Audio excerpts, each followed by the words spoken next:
Ya, untuk warga jemaat, Bapak Ibu bisa melihat ada di depan sementara. Kita akan memulai ibadah kita sebagai pujian pembukaan. Jemaat yang mulai berdiri, kita memuji Tuhan dengan salam.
tidak meninggalkan perbuatan temannya.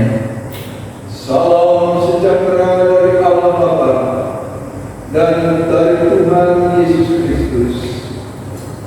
Amin. Haleluya.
Kita akan berdoa untuk mulai ibadah kita pada sore malam ini. Selamat malam Bapa, selamat malam Yesus, selamat malam Allah Roh Kudus. Terima kasih Tuhan untuk penyertaan Tuhan sepanjang hari ini. Dari pagi, siang, sore hingga malam ini Tuhan, Kau terus memberkati kami dengan berlimpah-limpah. Tuhan Yesus, sebentar kami akan memulai ibadah kami pada saat ini Tuhan.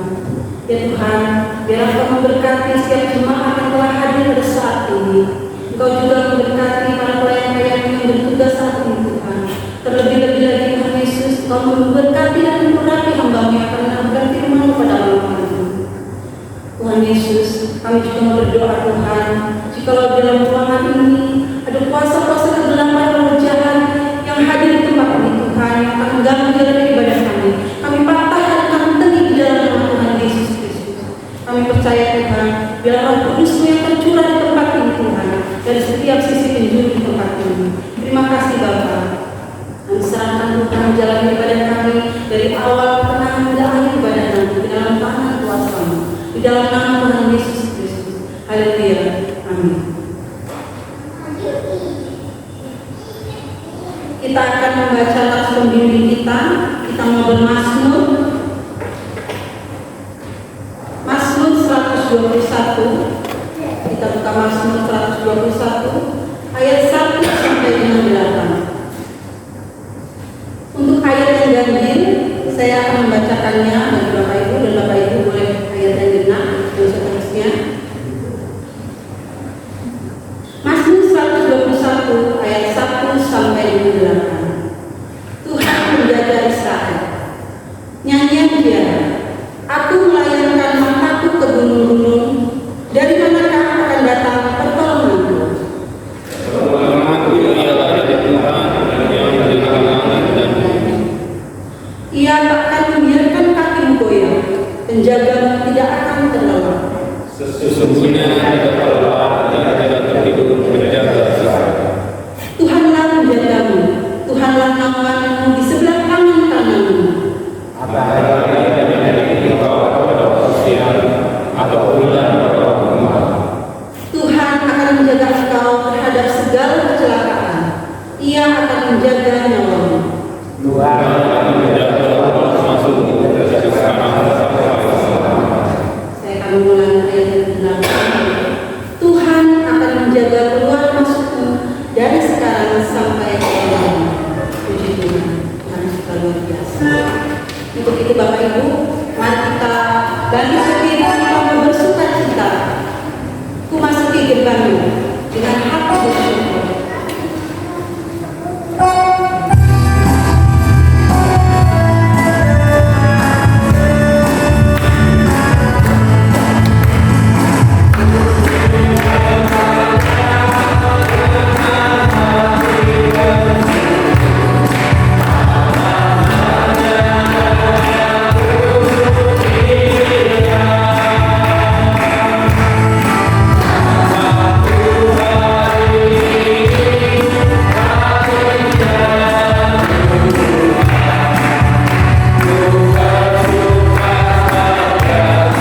Kita akan membaca buku kasih.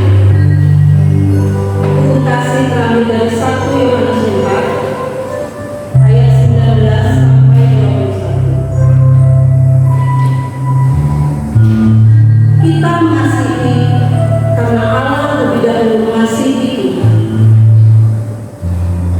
Jikalau seorang berkata, "Aku mengasihi Allah," dan ia membenci saudaranya, maka ia adalah pendusta. Karena barang siapa tidak mengasihi saudaranya yang dilihatnya, tidak mungkin mengasihi Allah yang tidak dilihatnya. Dan perintah ini kita terima dari Dia. Barang siapa mengasihi Allah, ia harus juga mengasihi saudaranya. Amin. Kita telah membaca dan melihat kasih, di mana Tuhan mengajarkan kita untuk mengasihi orang lain, mengasihi sesama kita, seperti kita mengasihi diri kita sendiri. Karena apa? Karena Allah sudah terlebih dahulu mengasihi kita. Untuk itu Bapak Ibu, kita memohon pengampunan dosa kepada Allah, pada Tuhan kita Yesus Kristus, dengan memuji Tuhan terlebih dahulu. Sungguhnya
akan membaca buka Alkitab kita dari 2 Timotius 3 ayat 14 sampai 17. 2 Timotius 3 ayat 14 sampai 17.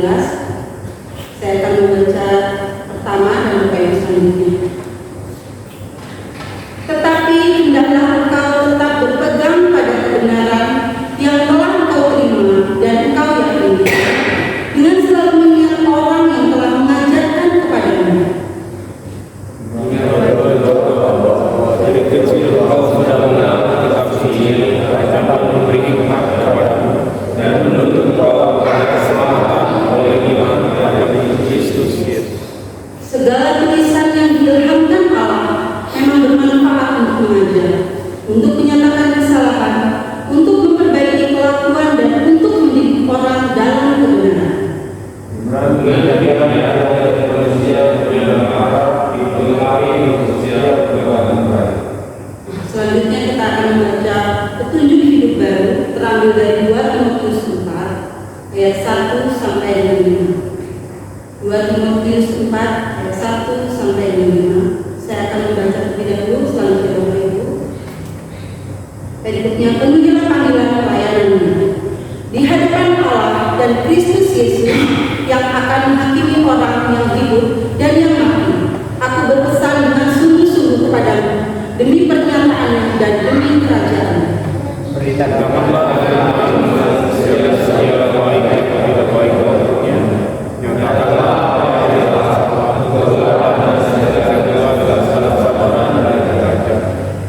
karena akan datang waktunya orang tidak dapat lagi menerima ajaran sehat, tetapi mereka akan mengumpulkan guru-guru menurut kehendaknya untuk memuaskan keinginan telinganya.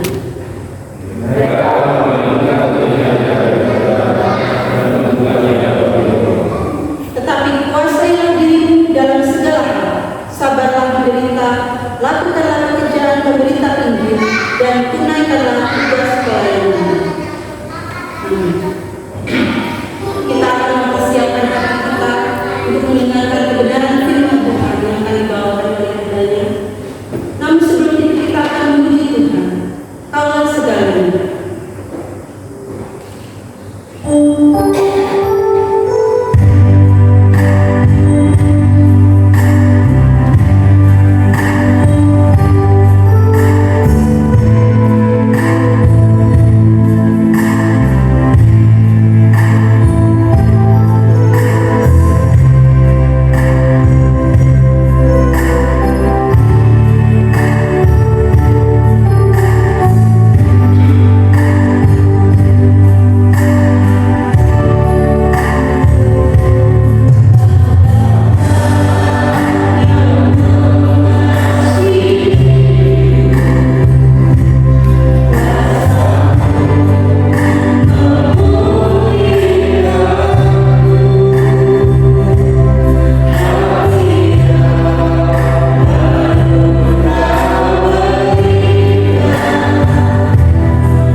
Mari kita berdoa. Bapa di surga Allah yang kami kenal di dalam Sang Firman Yesus Kristus yang menjadi manusia. Kami bersyukur untuk rahmat kebaikan Tuhan. Di sore hari ini berizinkan kami untuk memuliakan dan memuji nama-Mu di rumah-Mu yang kudus. Dan saatnya tiba bagi kami untuk membaca firman-Mu, merenungkan kehendak-Mu, dan bertekad melakukan apa mau-Mu. Kiranya Kudus yang mengamalkan agar firman Tuhan tidak hanya menjadi gagasan yang indah dalam pemikiran kami, tetapi juga menjadi dorongan untuk melakukan tindakan sebagaimana kehendak-Mu dalam firman-Mu. Terima kasih, berbicaralah kami siap untuk mendengar. Amin. Sekarang kita membuka kitab kita dari Injil Lukas pasal yang ke-12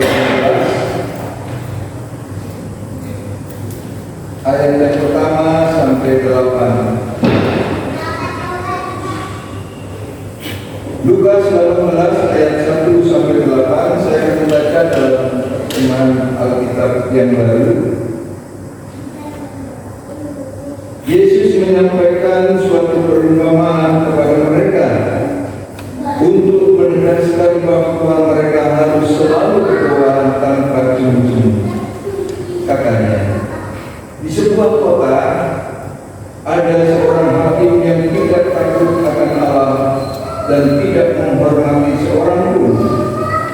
Di kota itu ada seorang janda yang selalu datang kepada hakim itu dan berkata, berikan keadilan kepadaku terhadap lawanku. Beberapa waktu lamanya hakim itu menolak.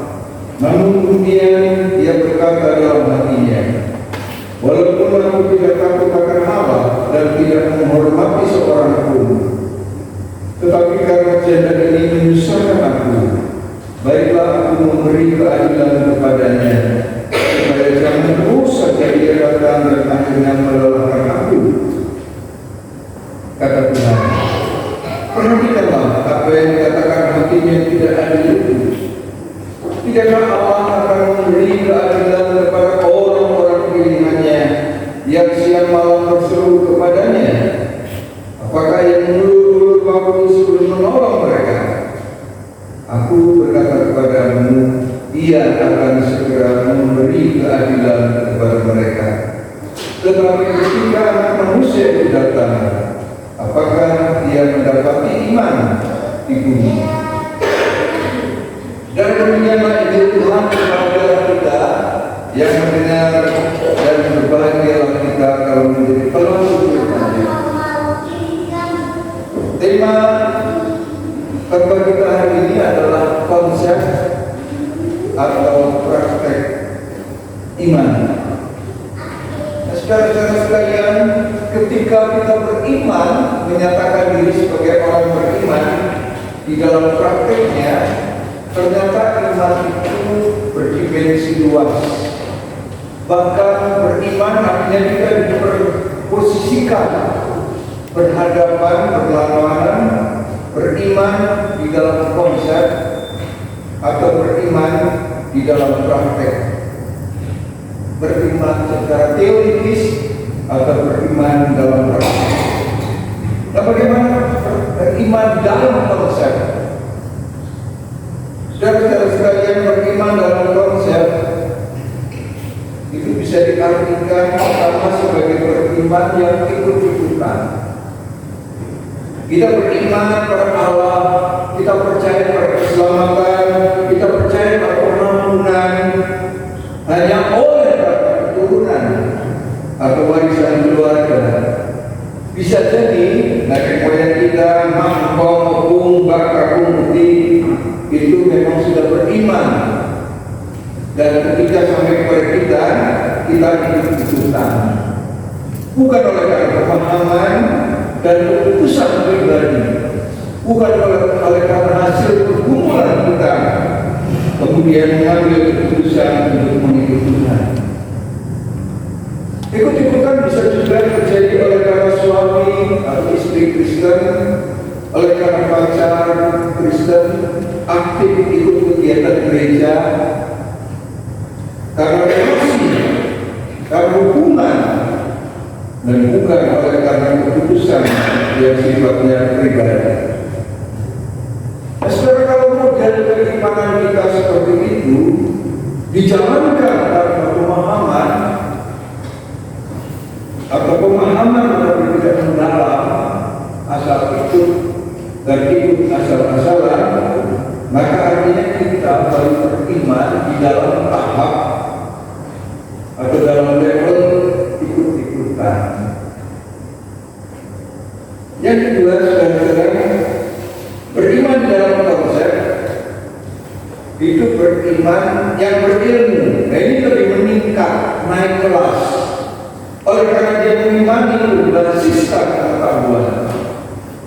Seseorang yang ikut gereja, ikut persekutuan ini dan persekutuan itu, bukan asal percaya, bukan asal ikut, tetapi dibarengi pengetahuan, dibarengi dorongan, motivasi kenapa dia ikut melakukan ini dan ikut melakukan itu, tetapi dia ikut melakukan yang itu. Jadi keikutannya karena pemahaman yang masuk di dalam dirinya.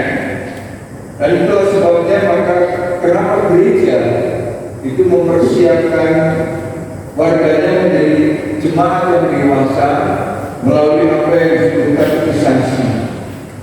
Ada gereja yang memang tidak perlu katekisasi.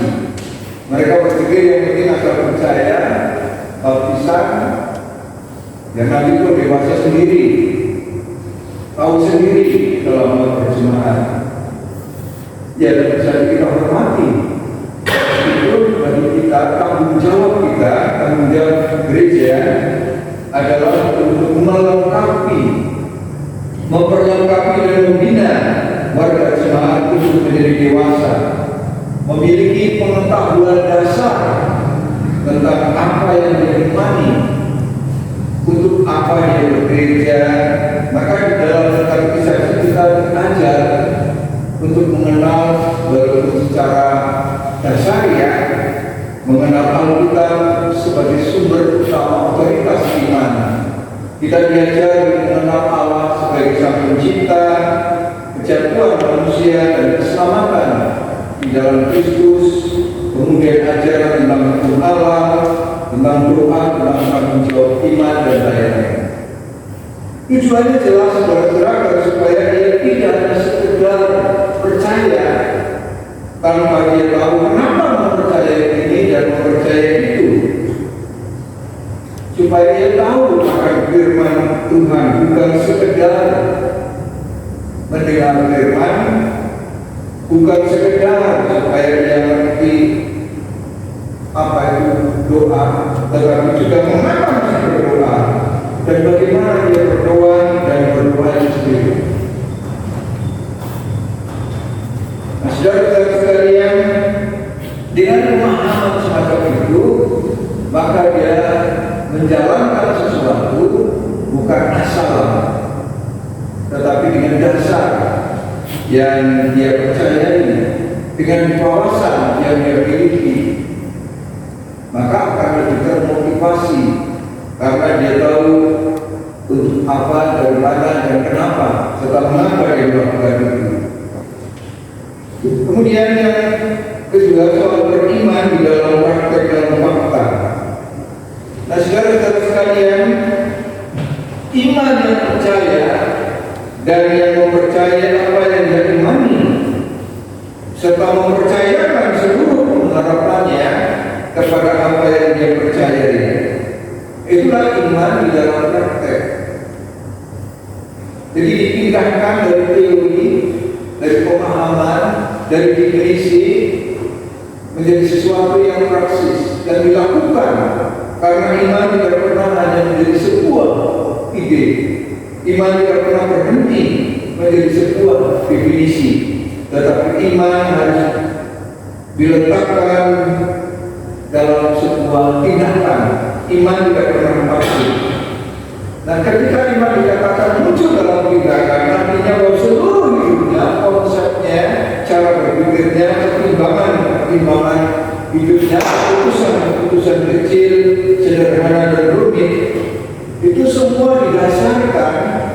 dimotivasi, dipengaruhi oleh apa yang dia percaya. Dan bagi kita artinya bukan hanya percaya pada Yesus, lahir dari mana, bapaknya bagaimana, bangkit dan naik surga seperti apa, tetapi Yesus menjadi pusat, menjadi dasar, pusat seluruh kehidupan kita. Hidup kita bertumpu pada peristiwa Yesus, pada tindakan Yesus, pada ajaran Yesus. Itu artinya seluruh pengetahuan kita, pengharapan kita, kasih kita, iman kita itu didasarkan bukan pada kekuatan sendiri, tetapi yang utama dan yang pertama pada Yesus. Jadi kita makan saudara misalnya bukan oleh karena perut kita kosong. Kita makan bukan oleh karena kita lapar, minta diisi, tetapi karena Yesus. Kita belajar bukan oleh karena kita haus akan ilmu, tetapi oleh karena Tuhan Yesus. Kita olahraga bukan supaya sekedar sehat, tetapi oleh karena Tuhan Yesus. Kita berusaha, berteman, bekerja, berkarya, semua didasarkan dan dimotivasi serta didorong oleh motif karena Tuhan Yesus. Itu artinya iman kita didasarkan seluruhnya pada apa yang kita percayai. Jadi apa hubungannya makan? Dan kalau makan kita sehat, kuat. Lalu apa hubungannya dengan Yesus? Dengan kesehatan dan kekuatan kita bisa melayani lebih maksimal. Dengan belajar, pengetahuan kita bertambah, wawasan kita bertambah. Dengan wawasan itu kita bisa melayani Tuhan dengan lebih berwawasan dan seterusnya. Jadi iman itu bukan suatu keyakinan yang pasif, yang mandek, yang beku, yang baku, bukan.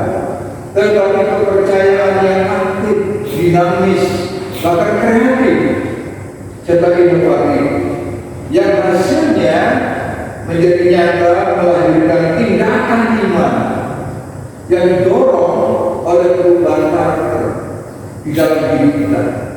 Jadi apa yang kita lakukan adalah hasil dari seluruh kehidupan kita yang diubah, dimotivasi, didorong, dikuasai, diwarnai oleh apa yang Yesus katakan, oleh apa yang Yesus lakukan, dan membentuk karakter kita, kebiasaan-kebiasaan yang kita lakukan. Nah, saudara-saudara sekalian, kisah janda di dalam Injil hari ini menolong kita bagaimana ia begitu gigih membela perkaranya, meskipun dia tahu bahwa ia berhadapan dengan hakim yang lain, hakim yang membela yang benar, bukan membela yang benar, hakim yang bergantung pada manipiro, ya. Bukan hakim yang berdiri sebagai pengadil.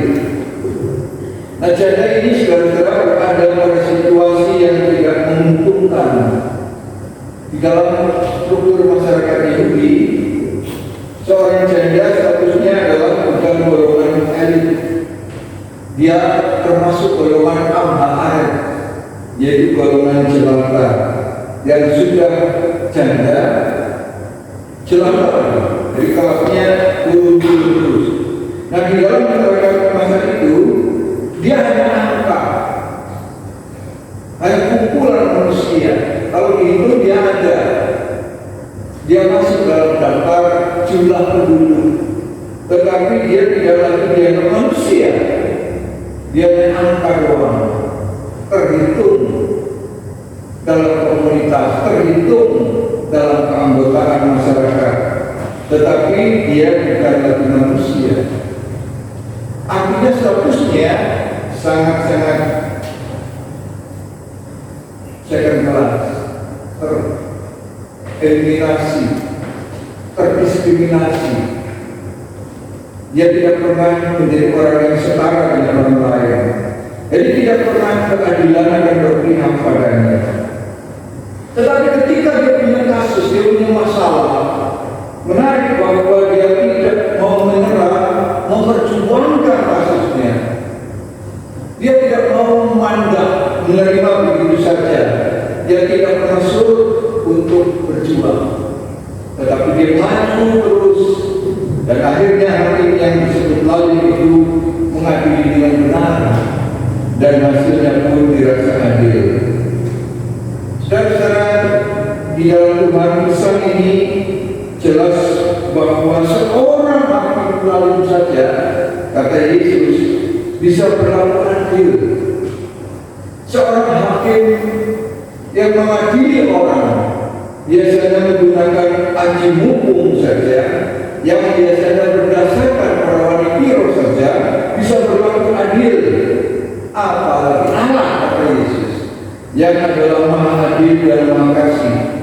Maka tentu Allah itu akan memberikan keadilan dan kasih-Nya pada orang yang selalu berharap, mendamba, berpengharapan pada rahmat-Nya. Saudara-saudara, narasi yang dibawakan oleh Tuhan Yesus ini mau mengajak kita untuk umat beriman, agar supaya kita bersandar pada kesetiaan, pada kasih Allah. Mungkin memang berkat Tuhan itu diberikan di balik kesulitan-kesulitan kita. Barangkali berkat Allah sampai kepada kita di balik keringat dan usaha manusia kita, seperti perjuangan jaga itu yang tidak gampang menyerah dan juga tidak mandang menerima begitu saja masalah yang mengintimidasi dia. Karena dia memperjuangkan keadilan, dia memperjuangkan hak sebagai manusia, dia memperjuangkan apa yang bagi dia adalah benar. Keringatnya tidak diperhitungkan, upayanya dia korbankan terus-menerus datang kepada Tuhan. Yang penting adalah gigih, tekun, tidak gampang menyerah di dalam iman. Jadi tidak ada waktu untuk berhenti. Meskipun seseorang bisa pensiun dari struktur pelayanan, tetapi tidak ada waktu untuk pensiun melayani. Mungkin seseorang sudah tidak lagi menjabat, bisa jadi seorang pendeta, ketua, ketua komisi atau panitia ini dan itu, tetapi tidak ada waktu untuk berhenti berdoa. Meskipun tidak ikut persekutuan doa gereja, tetapi tidak berhenti berdoa di rumah. Mungkin tidak ada waktu berdoa di rumah, di kantor waktu bekerja. Dia tidak berhenti berdoa kepada Tuhan. Bahkan tidak menggunakan suara pun akan dia lakukan, karena di ruangan itu tidak boleh bersuara. Ada jemaat Kristen juga yang di dalam keluar oleh karena yang lain bukan Kristen. Kita pun mengunjungi tidak boleh bernyanyi. Nyanyi setengah suara tidak boleh, seperempat suara tidak boleh. Ya kita lakukan nyanyi di dalam hati. Berdoa tidak boleh, tidak apa-apa. Tapi kita tunjukkan kasih kepada mereka. Bahwa iman kita bukanlah sebuah simbol, tetapi sebuah praksis, sebuah praktek kehidupan di mana Allah mengasihi dia, di mana Allah datang melalui kita semua. Mungkin melalui doa yang tidak terdengar, karena doa di dalam hati. Mungkin melalui nyanyian yang tidak terpancar, tetapi senyum kehadiran sudah bisa dirasakan. Persahabatan tidak sudah bisa dirasakan. Jadi doa itu kan tidak harus lisan. Doa itu tidak mesti bersuara, karena hati pun bisa berdoa. Saya diajari oleh guru saya, banyak yang mengajari kita, malah doa yang paling dalam itu sebenarnya doa di dalam kediaman doa di dalam hubungan kita dengan Allah yang paling intim itu doa dalam diam. Kenapa saudara-saudara? Doa di dalam diam. Karena ketika kita berdoa di dalam diam, kita merasakan Allah hadir. Kita membiarkan Allah menyentuh kita. Kita membiarkan Allah berbicara kepada kita. Kita membiarkan Allah mencintai kita. Sedangkan kalau kita berdoa kepada Allah dalam praktek sehari-hari kita, kita memperhatikan kapan kita membiarkan Allah berbicara. Datang-datang kita memuji-muji Tuhan. Setelah memuji-muji Tuhan, kita meminta-minta kepada Allah. Permintaan banyak apa? Panjang sekali.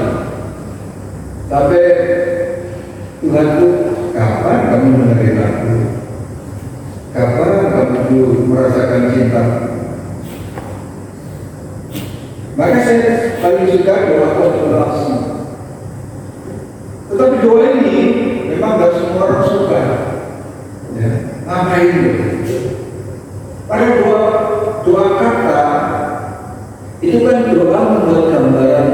Sebetulnya persiapan doa dalam teori doanya sebetulnya itu.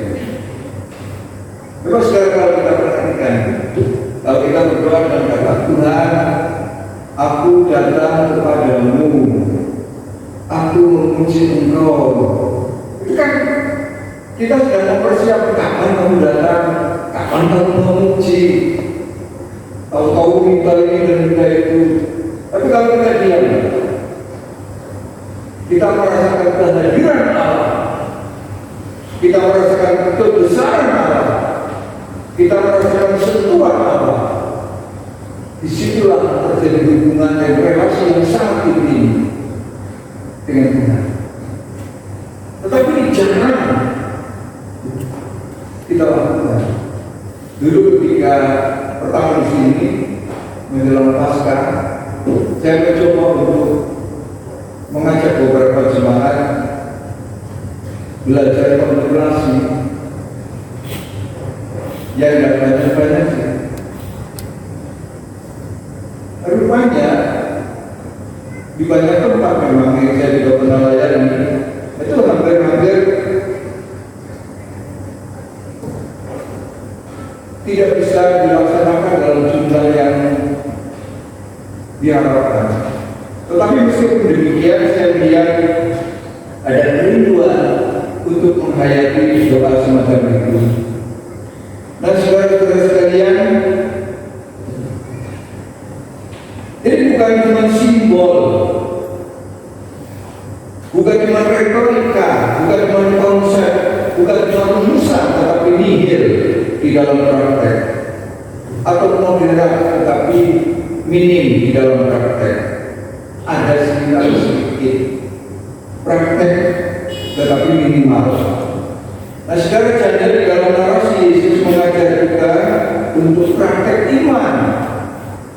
Meskipun kesulitan yang dihadapi, pejabat nakal, hakim yang tidak adil, yang biasanya bekerja berdasarkan papiro, menggunakan jimat andalannya aji mumpung, tetapi dia merangsek maju.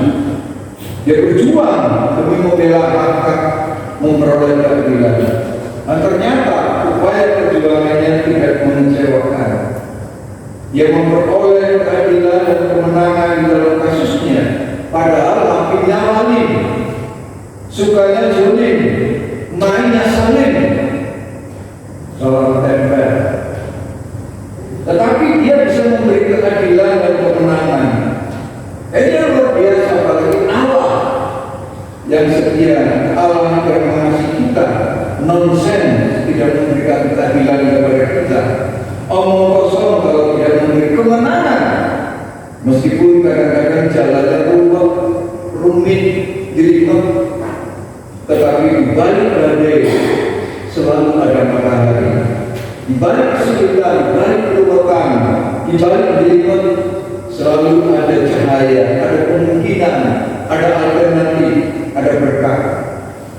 Saya tidak tahu apakah bercerita tentang air mata Monica, seorang ibu yang punya anak bernama Agustinus, seorang anak muda yang berdalam, anak muda yang makannya berkira-kira. Pokoknya Agustinus itu membuat sang ibu selalu mengalirkan air mata di dalam doa-doanya kepada Tuhan, memikirkan anaknya yang begitu nakal mau diangkat. Bahkan doa-doanya juga dibarengi dengan air mata. Sampai dia datang kepada uskupnya Ambrosius dengan linangan air mata. Dia selalu menyampaikan keluhannya, dia curhat kepada uskupnya tentang anaknya yang taruhan bikin lulus dada. Tetapi tidak menyurutkan semangatnya untuk berdoa. Mohon pada rahmat Tuhan agar tidak mujizat di dalam hidupnya. Di depan uskup Ambrosius dia ceritakan semuanya, dan sang uskup mengatakan begini: mustahil air matamu tidak dilihat Tuhan, mustahil doamu tidak didengar dan dikabulkan Tuhan. Akhirnya saudara-saudara Agustinus bertobat, dan singkat cerita dia menjadi seorang uskup di Hippo dan menjadi salah satu teolog yang banyak pengaruh dalam gereja pada abad sekitar abad keempat. Luar biasa iman yang dipraktekkan di dalam hidup ternyata bukan iman dalam konsep, bukan iman ikut-ikutan, tetapi iman di dalam praktek.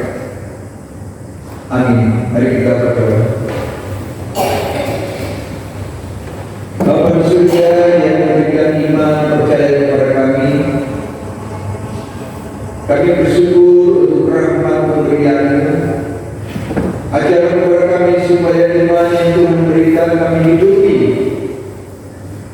agar tidak berhenti di dalam alam pemikiran kami, tidak hanya mewujud dalam konsep dan definisi kami, tetapi iman itu menjadi sebuah tindakan yang nyata, yang konkret, yang membumi, sehingga iman bisa menyapa, bahkan mengubah paling sedikit diri kami, supaya menjadi seperti apa yang kami imani, seperti apa yang kami percayai, bahkan mempercayakan hidup kami bersandar sepenuh-penuhnya pada Sang Pemilik iman, yaitu Tuhan sendiri. Terima kasih Tuhan firman-Mu, biarlah kami sebulan daripada ini berubah menjadi orang-orang yang cerdas, membumikan iman yang kami imani dan kami percayakan seluruh hidup kami. Amin.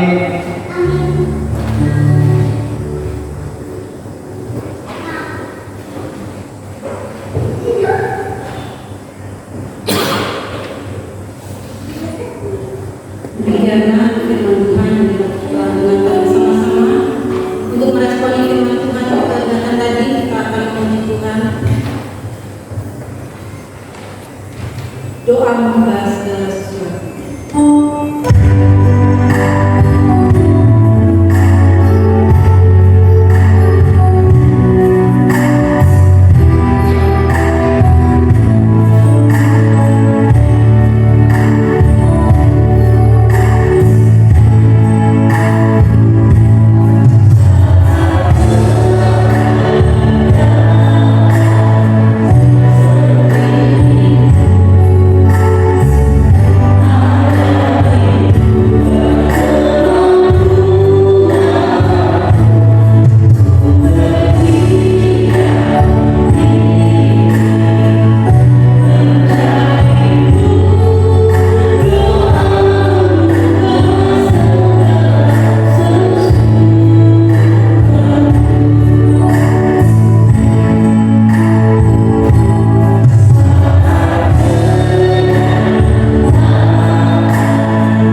Tuhan Yesus, kami pada malam hari ini bersepakat hati untuk berdoa bagi bangsa dan negara kami Indonesia.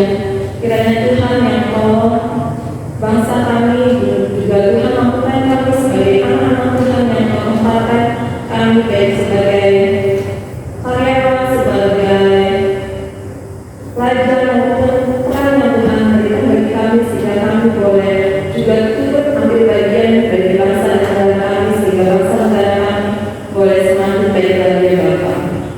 Tuhan Yesus, kami juga berdoa untuk saudara kami tempat di mana kami tinggal dan Tuhan memberikan berkat bagi kami. Kiranya Tuhan mampukan saudara kami untuk lebih baik lagi ya Bapa, sehingga nama Tuhan juga dipermuliakan di dalam kehidupan saudara kami. Tuhan mampukan Bapa mengambil kebijakan untuk mereka boleh mengambil kebijakan yang tepat di dalam keputusan-keputusan mereka ya Tuhan. Tuhan Yesus, kami juga berdoa untuk pengabaran Injil melalui gereja, lembaga misi dan juga yayasan-yayasan Kristen yang boleh ada. Kiranya nama Tuhan semakin banyak dikenal oleh orang lain ya Bapa, sehingga mereka boleh percaya bahwa Tuhan Yesus adalah juru selamat mereka. Tuhan juga mampukan para majelis dan juga program layanan di KPPM ini, serta panitia juga panitia majelis baru ya Bapa.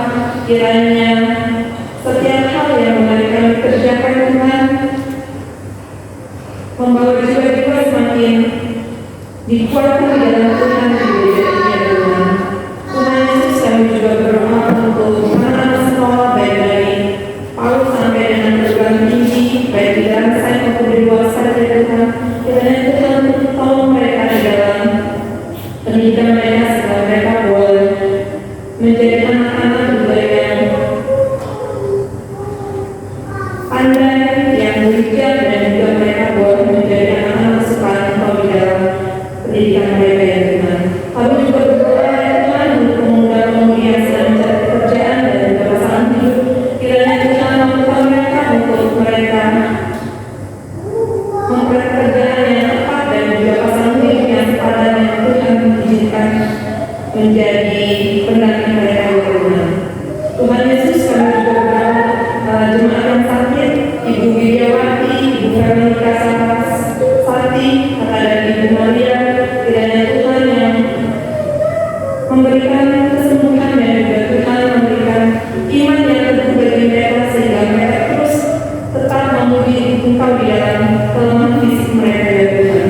Tuhan juga yang memberikan pemulihan untuk Bapak Andreman Gultom, Ibu Lasmi dari Ibunda dan Bapak Bambang Wahyudi, Bapak Antonius, kakak dari Ibu Maria, Ibu dari Bapak Roman, Ibu Nursinta, Ibu Simanjunta, dan Ibu Nyatra dari Tuhan di dalam pemulihan fisik dan kondisi kesehatan mereka.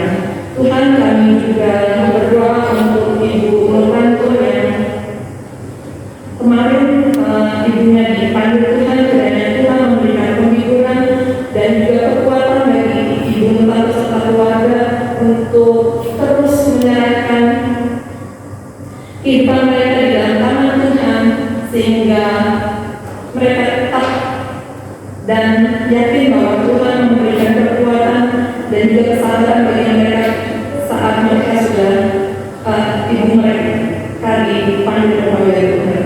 Kami juga berdoa untuk para lansia, kiranya Tuhan di masa usia yang tidak muda lagi, orang tua kami ini Tuhan berikan semangat, Tuhan berikan hikmat untuk mereka juga boleh terus mendoakan kami anak-anaknya, dan Tuhan juga yang memberikan kekuatan bagi mereka untuk mereka boleh menjalani kehidupan yang terpercaya bagi mereka. Tuhan, kiranya Tuhan memberkati setiap doa syafaat yang kami naikkan kepada-Mu, dan kiranya Tuhan yang menyempurnakan doa syafaat ini seperti doa yang telah Engkau ajarkan kepada kami. Bapa kami di dalam surga, kami dikuduskan namamu, datanglah kerajaanmu, jadilah kehendakmu di surga. Berikanlah kami hari ini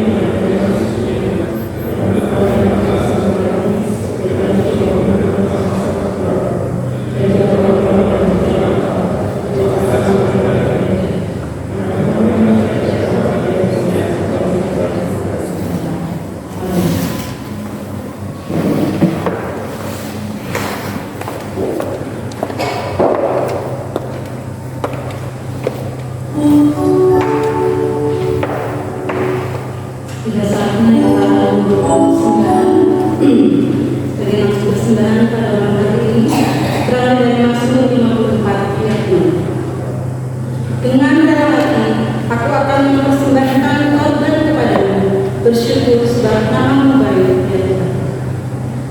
Sambil kita mengatakan sembahyang kita di tempat yang sudah disediakan, kita akan memohon Tuhan bahwa persembahan PKJ 150.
Ibadah telah selesai. Kita akan menutup ibadah kita dengan memuji Tuhan. Ikut Dikau saja. Cuma akan mengibadah diri.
Marilah kita pulang dengan sukacita dan menjadi saksi-saksi Tuhan dengan mempraktekkan apa yang kita imani dimanapun kita berada, dan terimalah berkat Tuhan. Tuhan memberkati dan melindungi saudara. Tuhan menyinari saudara yang membacanya dan memberi saudara kasih karunia. Tuhan mengarahkan wajahnya kepada saudara dan memberi saudara damai sejahtera saat ini sampai Maranatha. Di dalam nama Bapa, Putra, dan Roh Kudus. Amin.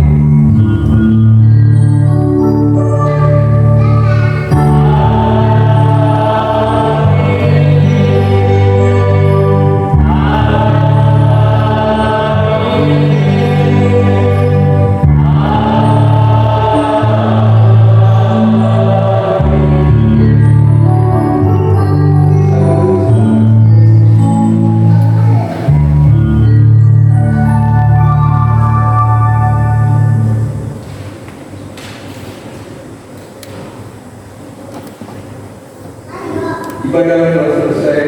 Tuhan Yesus memberkati kita semua.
Tuhan Yesus, terima kasih untuk pelayanan yang telah berikan dan Tuhan menciptakan pelayanan kami, dan pada malam hari ini kami akan berdua dengan Tuhan kiranya Tuhan terus menyertai